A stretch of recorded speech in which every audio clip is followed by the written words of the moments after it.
A mother is saying her last goodbyes to her son.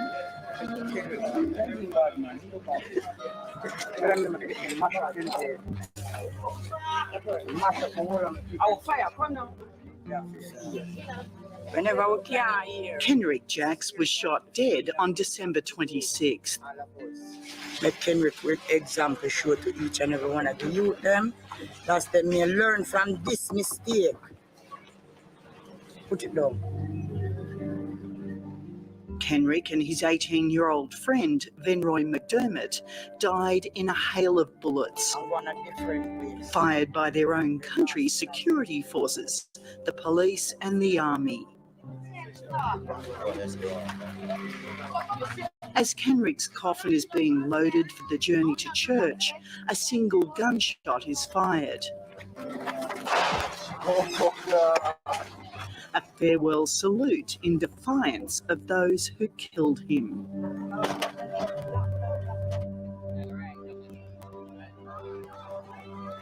At least every other day in Kingston, police shoot someone dead. That's how the police operate. Dr. Carolyn Gomes is the Executive Director of Jamaicans for Justice.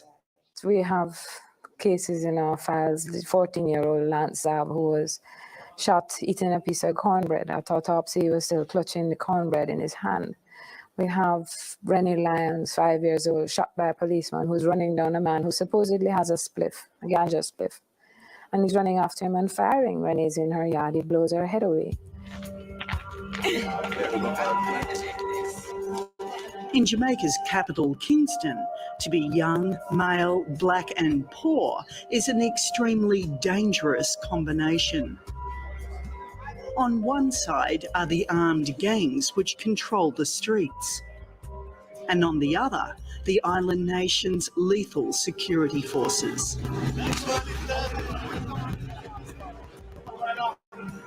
Kingston has a long history of violence and crime, but when in the 70s and 80s, rival politicians looking for extra votes supplied arms to the street gangs, the conflict took an ugly turn. In the past decade, more than 14,000 people have been murdered in Jamaica. The vast majority gang-related, pushing this island nation up to number 3 for per capita murders in the world rankings. There's a recent strategic review that says the police are involved in murder for hire, corruption, selling guns, drug running. You know, it's not to say that that's the entire police force. It never is. But the fact of the matter is that the ones in the police force who are trying to do a good job are allowing this to continue by their silence and by their complicity.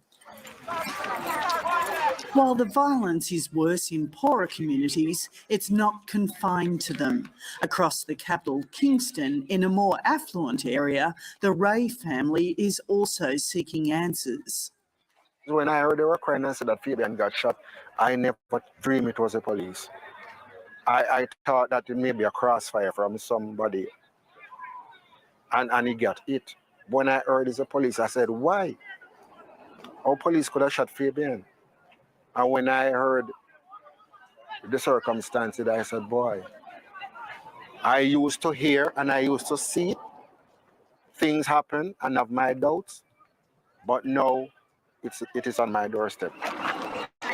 This spot marks where 25-year-old Fabian Ray was shot dead in the middle of the day by 2 policemen as he was walking to his sister's house to watch football. After them shoot them, take him up.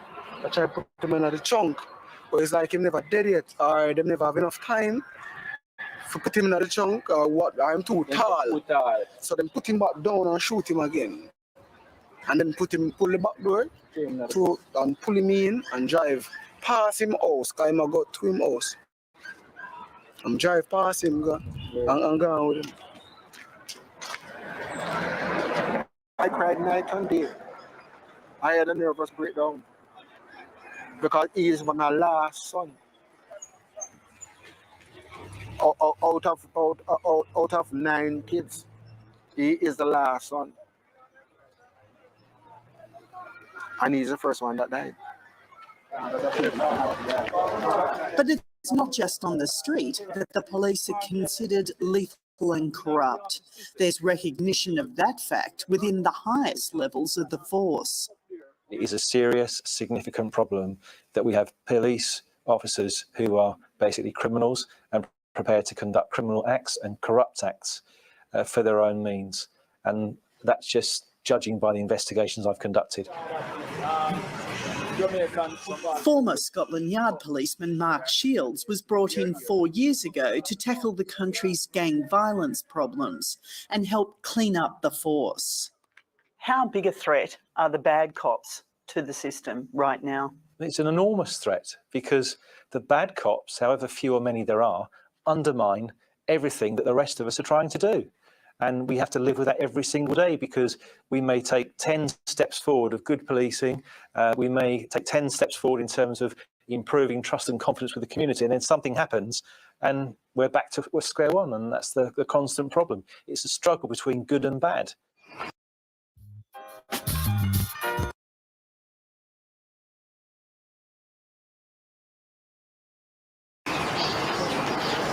It's the day after Kenrick Jack's funeral and his parents are taking me on the short walk to where he was killed.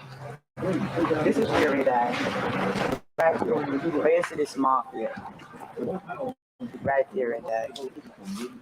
So 2 clicks done, and then with a fire from an next clip, and it couple shot will come out of it. Done for the 2 little boy them right there, so.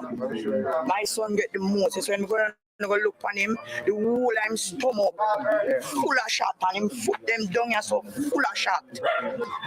And to show you how them wicked, you know, the soldier use him foot in him throat and fire the shot in him stomach like this and him head. For kill it. Certified that him dead. Right here. Vehicles up and down this street bear testament to the firepower unleashed that night. These photos were taken after the young men were shot. Just fire shot over people head to for them leave the corner before them do the murder. So them have ample time could have do it out early youth and them just direct want to kill somebody. But not everyone fled. This man, we'll call Rico, couldn't run. He was too close, but just out of sight. He feared he'd become the 3rd victim if he showed himself. Did you hear what the police said to them? Did you hear what they said to the police? Police, them don't say nothing to the youth. Them just come up, the light is shining on them spin around. As them spin around, it just shot them getting same time. The official police record of the shooting states, the patrol team accosted 2 men along St. Patrick Road who they saw acting suspiciously. On seeing the patrol team, one of the men pulled a firearm and pointed it in the direction of the patrol team. The soldier then took evasive action and opened gunfire, hitting both men, who fell to the ground. Rico confirms the younger man who was with Kenrick Jacks had a gun, but he says it was never pointed at police. Why do you think they shot them? It's the gun with them spinning up, and them spinning up. Did you see a gun? Did they have a gun? Yeah, them have 1 gun. Did they point it at police? No, him have it on foot. Him not get for fire. So he had the gun pointed down? Right down at the ground. Kenrick's parents believe the island security forces are a law unto themselves. So many times for a policeman or a soldier man shot take the youth 16 or 17 shot. That is total murder. That couldn't be a law in a Jamaica for gamma. Because even a police tell me, say, man, I run and I shoot off a police and when them dead, them never get 17 shot. The police are not in the habit of shooting persons dozens of times. You shoot in self-defense. And once you have shot someone sufficient to stop the individual from posing an immediate threat to you, then your next obligation is to ensure the person is rushed to a place where he can get medical attention.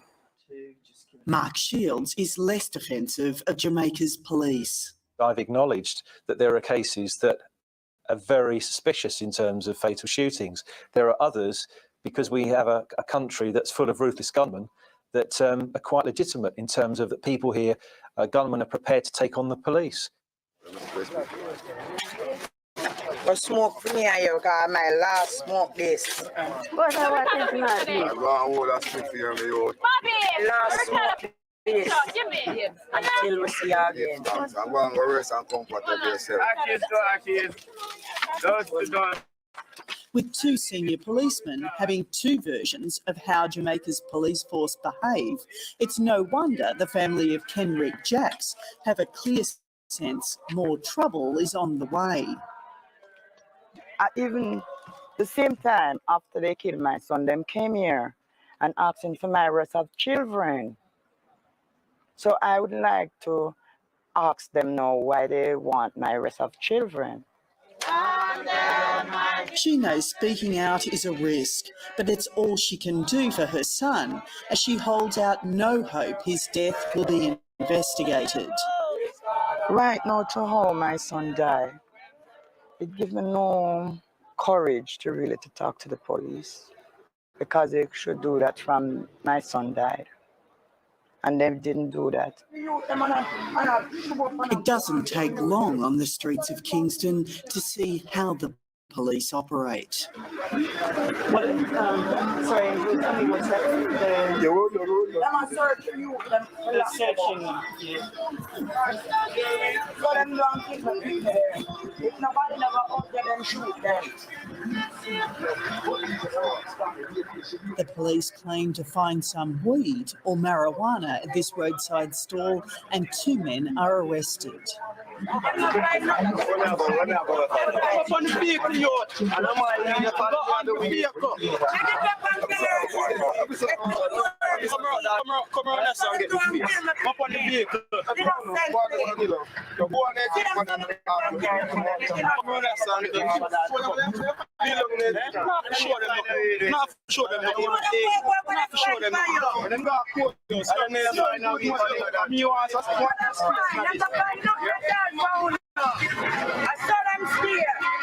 While the two men are being loaded onto the truck, fearful of what's to come, a soldier warns Angela that she is now a marked woman.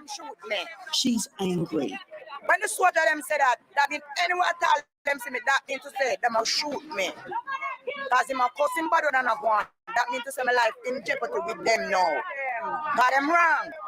But them do them wrong. We poor people and now poor people them treat you like dogs. Police know there was at least one remaining witness to the fatal shooting of Angela's son, and the locals here fear that the police think the witness may be one of these young men.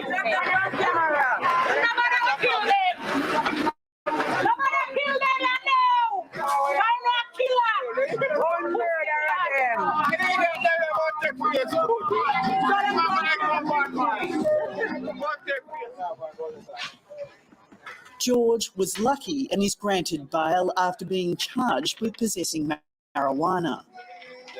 No, why them pick on me? Because them directly say my style. I was dealing with ganja at my style, which I never did. That's why they really pick at me.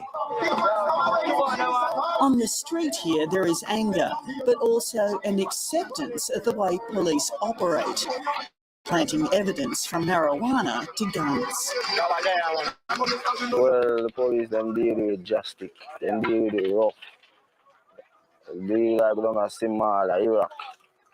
Them not no right for us deal with so. But those two they say that they get apart. That's why the way them deal with it. They behave like that because it's the ghetto. Yeah, because the ghetto them deal with the more uptown people more better. Like true, most of them that's say poor is a crime, so that's why we deal like a dog.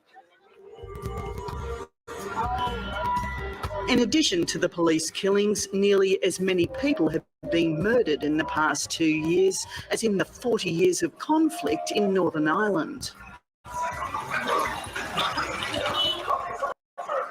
Scabby Dread has family in the two main rival gangs that control the city's downtown district. He's taking me through the buffer zone. I can walk freely here only because I am with him. But it's not that long ago that no one could walk here. This was once the front line. You couldn't stand up, you got to run across or clear the street. Empty, keep it empty, because peer shot to and from. But everything calm down now, we live in one and loving. While there may be new respect for old rivals, that does not extend to the police force. Police, they don't make nothing better, they make it worse. Because they angry you anyway.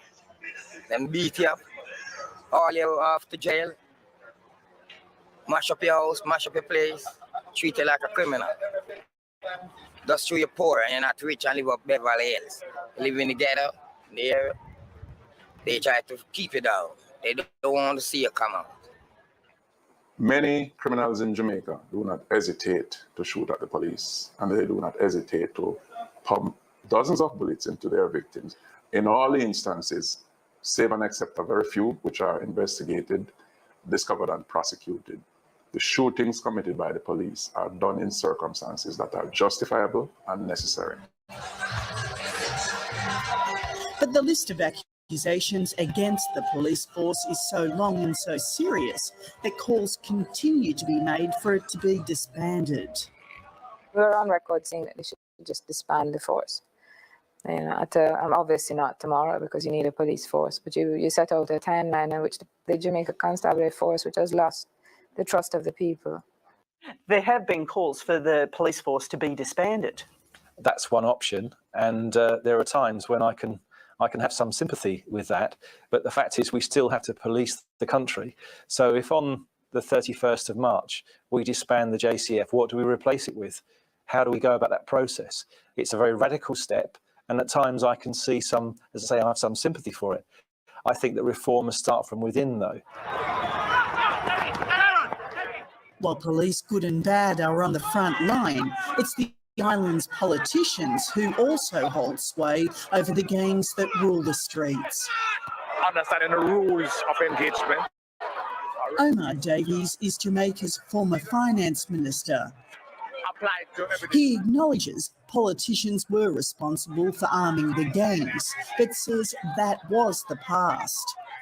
I think there's no question that there was an extended period in which there was a political involvement, to use a neutral term, for in terms of supporting gangs, etc., who then would defend political turf. That period has passed for a variety of reasons. One, some of the main protagonists, politicians, have moved on. Two is that you're mistaken if you believe you can arm someone for political reasons and constrain and restrict them to use the arms for those reasons.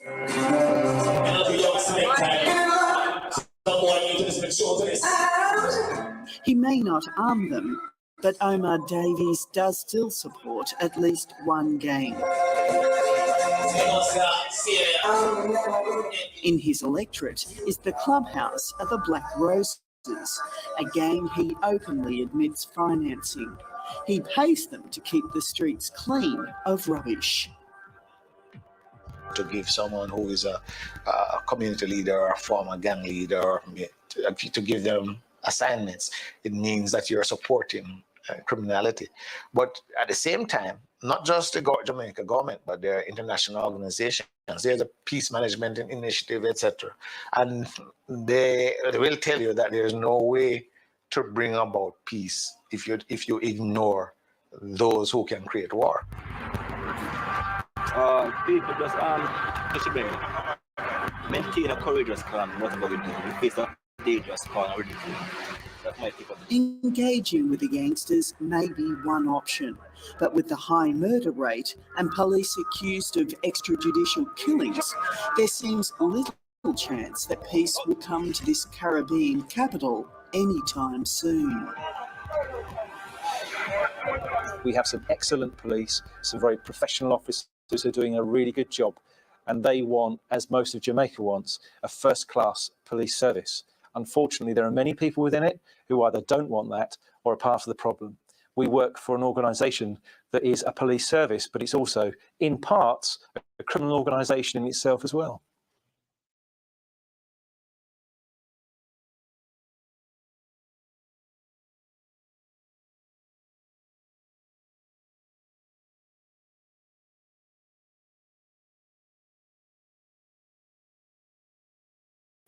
Oh, sorry for that long quietness. I saw this. I saw this video today, and I just feel like I had to repost it because yes.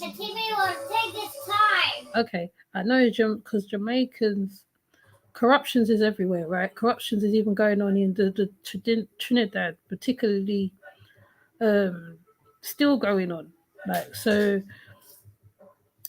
I just thought I'll put this up as you know, to show what is going on in Jamaica. Though this was done 2016, and still the same things still go on. Like the other day, they said that they got a gang. I think one of the gang members had a link with the police or something like that. But I'm going to take a look at it because